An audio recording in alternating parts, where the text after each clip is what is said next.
Hi guys, and welcome back again to my channel. If you're new here, hello, I'm Kim.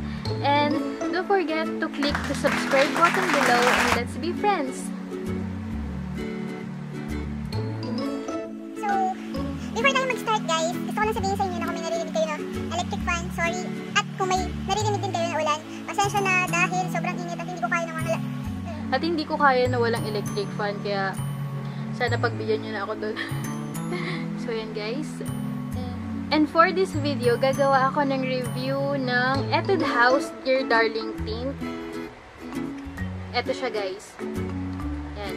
Ito yung kanyang packaging. Yan yung kanyang itsura. Yan. Dear Darling Tint. And then, ito yung bago nila guys na popsicle color. Ito yung bago nila na popsicle design. Yun. And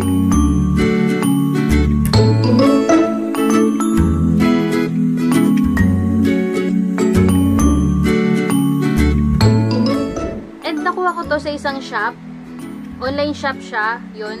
And then, 250 pesos yung retail price niya dun sa online shop na yun.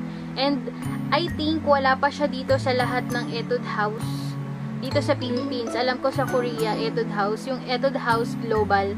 Yun, meron na siya dun. And, dito sa Philippines, wala pang nilalabas na ganito. Meron, kaso dun sa mga malalaking company ng Etude or mga seller talaga ng Korean cosmetic, meron sila. Pero yun nga. Yun. Kung by product code, RD306 yung kanyang shade. And meron itong 6 shade. Yan. Hindi ko yun kinuha lahat kasi gusto ko munang matest yung isa kung maganda nga ba talaga kasi ayoko magsisi. Kaya isa muna yung kinuha ko. And yung kinuha kong shade is yung pinaka dark na para hindi naman din ako magsisi kung maganda ba or hindi. Kasi pinaka-dark lang na lip tint yung parang mas bet ko. So, yun. Ayan siya, guys. Yan, popsicle stick talaga. O, diba? Yan. Nakalagay dito sa kanyang handle is Etude House. Yan. So, I think dito mo siya iti-twist. Yan. Diba to? Yan. Dito mo nga siya iti-twist, guys. Ayan. Tin-twist dito. Yan. Hanggang sa ma-open siya. Ayun. Ang kanyang Doe Foot Applicator. Yan. Diba, wala pa siyang, hindi pa siya messy kasi kaka-open ko pa lang. Yan, guys. And ito yung kanyang Doe Foot Applicator. Cute siya. Sobrang cute. Yan, guys. And if you want to know, guys, kung ano yung review ko and thoughts ko para dito sa lip tint na to, so, please keep on watching. So, i-open ko siya guys. Yan. Then, isa-swatch ko siya dito sa aking kanyang shade. Yan siya guys. Kung nakikita nyo. Pinaka-dark talaga siya. Yung kanyang consistency guys, medyo may pagka-liquidy na hindi naman ganun ka-watery yung consistency niya pero medyo liquidy and then parang siya may pagka-jelly ng konti. Konting-konti lang naman, pero hindi naman ganun ka-jelly. Pero liquid type talaga siya. Pero hindi yung parang, as in yung tubig na lip tint. Yun, hindi siya ganun guys. So, yan yung kanyang shade. Wala na akong lip tint. Nilagyan ko na rin siya ng concealer. Guys, ang gagawin ko muna is a gradient effect bago yung full lips.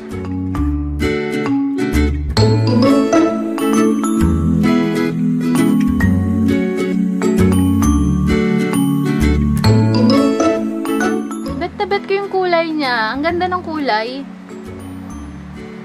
So, ito guys yung itsura niya. Malapitan. Yan guys, so. Sobrang bet ko yung kulay. Ang ganda ng kulay. Ayan. Maganda siya guys. For me. Ay, bet ko to. Ganda niya. Meron siyang konting mapait, pero hindi siya ganun kapait. Parang, meron siyang tubig na lasa na mapait ng konti, pero hindi ganun kapait. Yan. Tapos guys, yung amoy niya, May pagka-fruit scent ng konti, pero konti lang. Tas yun, wala na siyang amoy, yun lang.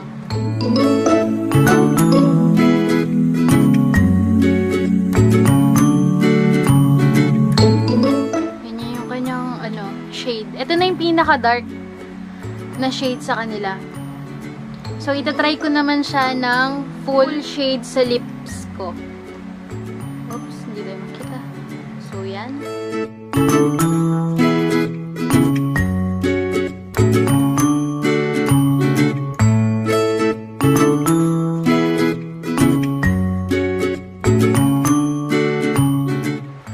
Bet ko yung kulay. Hindi kasi ako mahilig mag-lip tint nang nilalagay ko lahat sa labi ko kasi napapangitan ako sa itsura niya. So, yun guys, para akong nag-lipstick.